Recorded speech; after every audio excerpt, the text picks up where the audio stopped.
Good morning everyone, welcome to my channel Study Affairs, and today we will discuss the Hindu Key Takeaways 25th May. In the Key Takeaways section, we will learn some vocabulary and few words or some phrases that are written in the articles today. So let's start. First article is that character challenge यहाँ पे जो underline दिया है author ने वो ये दिया कि the centre's directive to Twitter to remove manipulated media tag on post is illegal.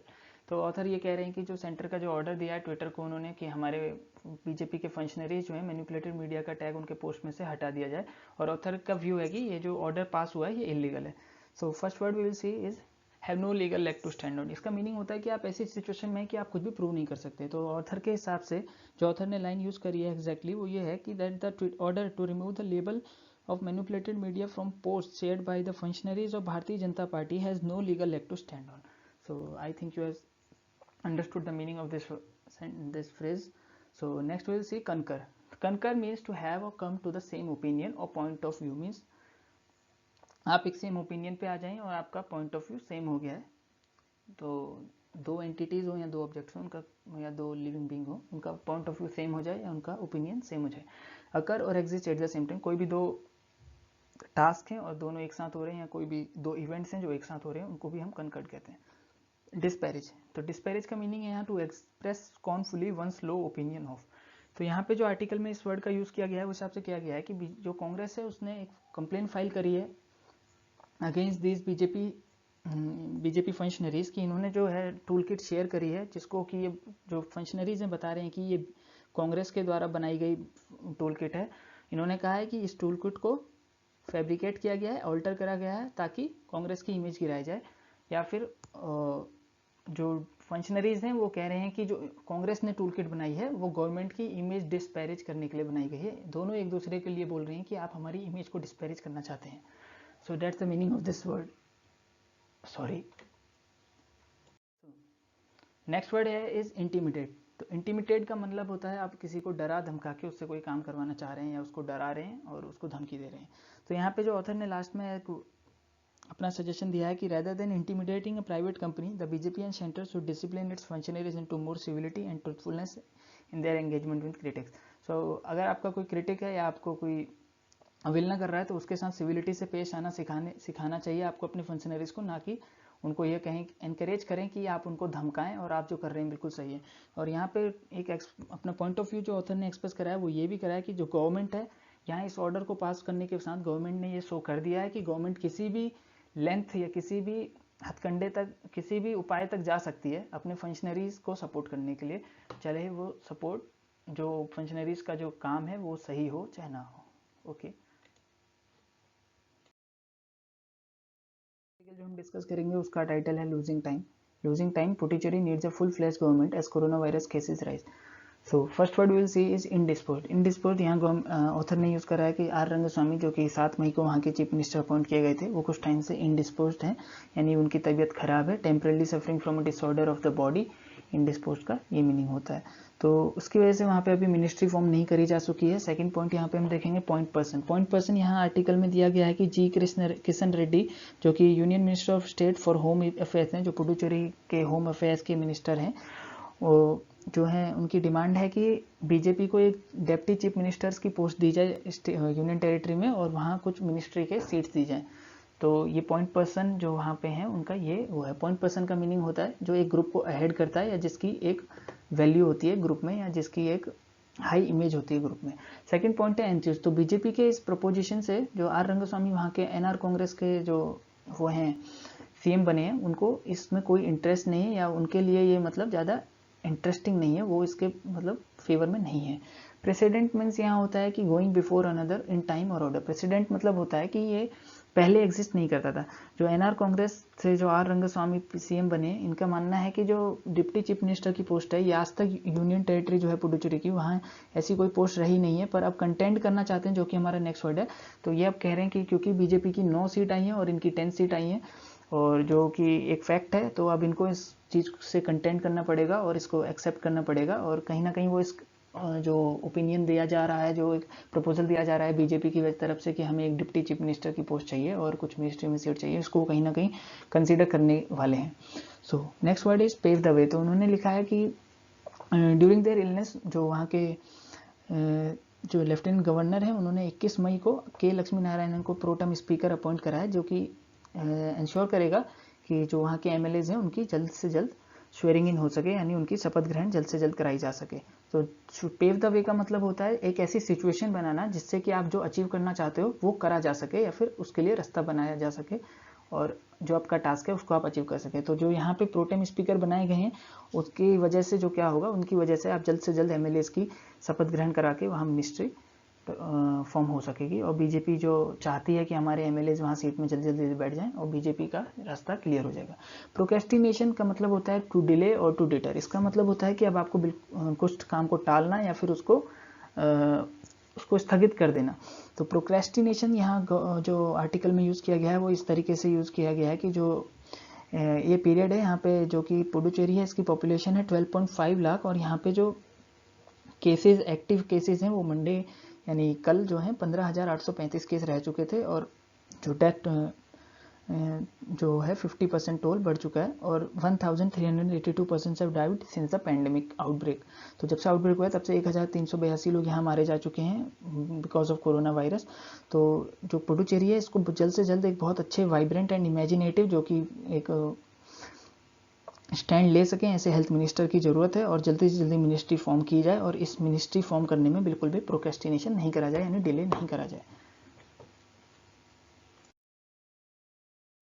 We will discuss is a September exit Afghanistan at the crossroad। तो यहाँ पे वर्ड है डिसेरे। डिसेरे का मीनिंग होता है state in which everything is out of order, मतलब सब कुछ अस्त व्यस्त होना है जिसका कोई पता नहीं चल रहा है वो किस स्थिति में है या क्या उसका होने वाला है। तो यहाँ ये बताया गया है कि जो यूनाइटेड नेशन द्वारा होस्टेड इस्तांबुल में अफगानिस्तान पीस टॉक होने वाली थी तो वो डिसेरे में है, उनका कुछ पता नहीं है उनकी प्रोसीडिंग कैसे होने वाली है। Due to the reluctance, reluctance जो कि हमारा सेकंड वर्ड है यहाँ पे, इसका मीनिंग है लैक ऑफ विलिंगनेस और इंटरेस्ट और डिजायर टू एक्सेप्ट और डू समथिंग। तो जो अफगानिस्तान में जो तालिबान ग्रुप है, तालिबान ने बिल्कुल रिलक्टेंस शो कर दी है कि उनको कोई इंटरेस्ट नहीं इन पीस टॉक की, जो इस्तांबुल में जो पीस टॉक होने वाली है वो इसमें बिल्कुल इंटरेस्टेड नहीं है।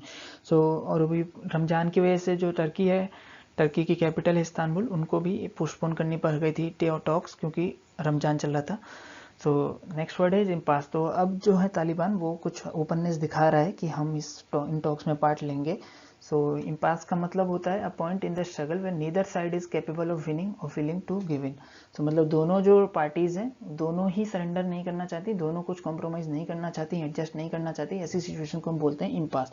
तो यहाँ जो इम्पास था अभी तक कि ना जो यूनाइटेड नेशंस की मीटिंग थी और जो तालिबान था दोनों एक दूसरे के पॉइंट ऑफ व्यू से एग्री नहीं कर पा रहे थे, दोनों में कुछ सहमति और कोई रास्ता बनता हुआ नहीं दिख रहा था। ये सिचुएशन थी इम्पास की और ये कहीं ना कहीं अब सॉल्व होती दिख रही है क्योंकि तालिबान इंटरेस्ट दिखा रहा है पीस टॉक्स के लिए और उनका कहना है कि हम एट लास्ट दोहा में फाइनल आउटकम जो है पीस टॉक्स का वो अचीव करेंगे। दोहा एक सिटी है कतर में। सो स्नब, नेक्स्ट वर्ड है स्नब। स्नब का मीनिंग है टू डेलिबरेटली इग्नोर और treat rudely to show contempt, मतलब इग्नोर करना या किसी के साथ रूड बिहेवियर करना या किसी से ईर्ष्या होना, मतलब बेसिकली। तो यहाँ पे जो है स्नब का ये मीनिंग होता है और जो तालिबान है और बहुत सी कंट्रीज हैं जो तालिबान को स्नब करती हैं। जो हम देखने वाले हैं वो ब्लिक।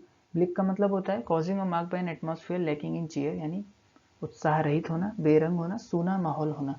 तो यहाँ पे जो बात की गई है वो ये की गई है कि जो बिडेन एडमिनिस्ट्रेशन है उसने सितंबर 11 को कंप्लीट विड्रॉल का अनाउंसमेंट कर दिया है, जो कि पेंटागन जो वहाँ की कांग्रेस है वहाँ उन्होंने जो प्रपोजल था उनका ये था कि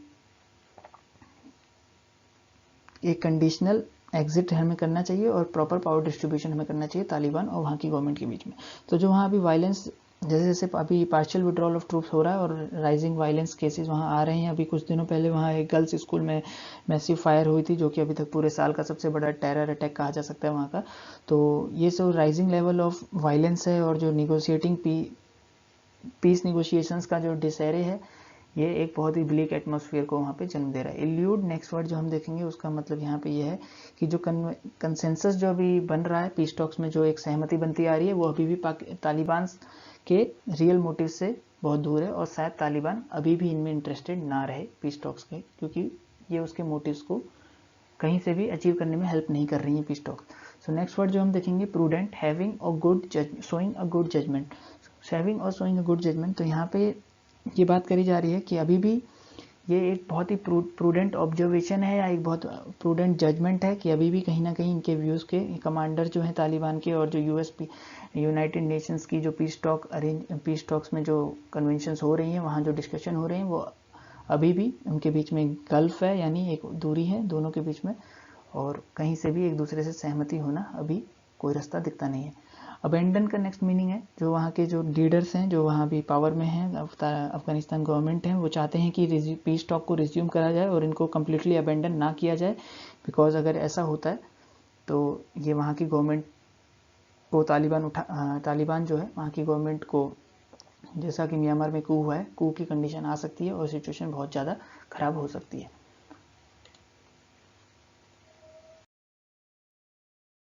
Patron is basically a person who takes the responsibility for some other persons or things or provide cash or some gifts or money. So the Pakistan जो है यहाँ तालिबान का चीफ पैट्रॉन है और द मोस्ट इंपॉर्टेंट प्लेयर है इस Afghanistan complex में। बहुत ही महीनों के निगोशिएशंस के बाद भी तालिबान डील, जो कि यूएस और फरवरी के बीच में साइन हुई थी 2020 में, और पाकिस्तान ने इसका पूरा क्रेडिट लिया था। पाकिस्तान यहाँ पे एक मिलिट्री एक डिप्लोमेटिक स्टैंड ले रहा है, क्योंकि पाकिस्तान को पता है कि जो यूएस गवर्नमेंट है वो बिल्कुल भी इंटरेस्टेड नहीं होगी पाकिस्तान के साथ रिलेशंस में, मिलिट्री रिलेशंस, इकोनॉमिक रिलेशंस और सोसाइटल जो फ्रंट्स में रिलेशन पार्टनरशिप करनी है यूएस बिल्कुल इंटरेस्टेड नहीं होगा अगर पाकिस्तान जो इनका निगोशिएशन, पीस निगोशिएशन टॉक्स में कोई ना कोई रास्ता नहीं निकालता या पूरा एक्टिवली पार्टिसिपेट नहीं करता। तो पाकिस्तान, जबकि यूएस यहाँ से विड्रॉ कर जाएगा, उसके बाद इनके साथ रिलेशनशिप और पार्टनरशिप बनाने में बिल्कुल इंटरेस्टेड नहीं होगा। और फिलहाल तो यह है कि फिलहाल पाकिस्तान को जो है यूएस को पाकिस्तान का सपोर्ट चाहिए, और कहीं ना कहीं पाकिस्तान इसका फ़ायदा उठाता है अगेंस्ट इंडिया भी। यूएस अभी जब तक तालिबान में यूएस फोर्सेज, अफगानिस्तान में यूएस फोर्सेज डिप्लॉयड थी, तो यूएस फोर्सेस को पाकिस्तान का सपोर्ट चाहिए था, जियोपॉलिटिकल पॉन की तरह पाकिस्तान उसको यूज़ करता था, और रावलपिंडी से सपोर्ट ऑपरेशंस और जो सप्लाई थी उनके लिए पाकिस्तान पे कहीं ना कहीं यूएस डिपेंडेंट था। तो अब वो कंडीशन नहीं रहेंगी, तो पाकिस्तान को अब कहीं ना कहीं पीस टॉक्स में अफगानिस्तान गवर्नमेंट के पक्ष में फैसले देने होंगे और तालिबान को कहीं ना कहीं उन्हें डाउन प्ले करना होगा। तो यहाँ पे जो नेक्स्ट वर्ड है अपिंग द एंड, तो जो यूएस का जो विड्रॉल है, इससे काफ़ी सारे, अपिंग द एंड का मतलब होता है टू रेज द कॉस्ट और प्राइस और द रिजल्ट हार्म। तो जो काफ़ी सारे स्टेक होल्डर्स थे अफगानिस्तान में, यानी प्रॉफिटियर जो थे, जो वहाँ से बेनिफिट होता था जिनको अफगानिस्तान में यूएस के डिप्लॉयमेंट से, वो एक हार्म की सिचुएशन में आ गए हैं या उन पे एक खतरा आ गया है। अपिंग द एंड का मीनिंग है टू रेज द कॉस्ट, यानी कीमत बढ़ जाना या एक नुकसान या फिर रिजल्ट में इंक्रीज होना। सो next word is viable. So viable means capable of being done और कैरिड आउट। तो next word is wean away. Wean away means to breaking a habit. There is also a term weaning when a newly born infant breastfeeds, and slowly weaning is the process of slowly taking the infant, slowly making the infant habitual to its adult diet. So that's the process of weaning. Contender means co-rival means common enemy. Next word.